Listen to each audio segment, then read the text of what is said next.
punta na agad tayo sa CapCut. Tapos i-click natin yung nakasave natin na clip. Tapos play natin ganyan yung mga actingan. So pagkatapos munta tayo sa motor. So ganyan lang po mga idol. Tapos balik natin, i-mute lang po natin yung sounds. Tapos maghanap tayo ng timing na nasa taas na yung paa natin. So sa ganyang posisyon, tap natin yung clip, hanapin sa baba yung freeze. Habang naka-highlight, hanapin sa baba ang overlay. Pag nakababa na, i-drag lang po natin dyan sa unahan. Tapos tap yung clip, pantay lang natin dyan sa may split.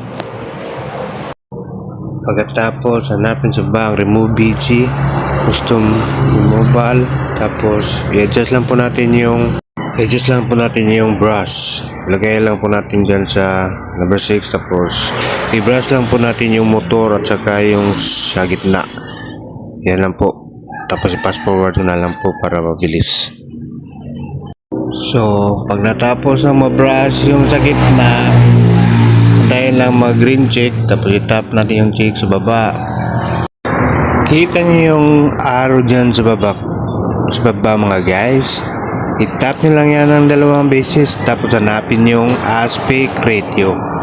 Pag nahanap na yung aspect ratio, i-click lang yung 9:16. Tapos tap check.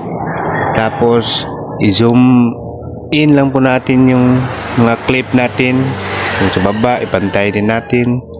So basta lahat ng clip natin ipantay lang natin sa screen. Yan.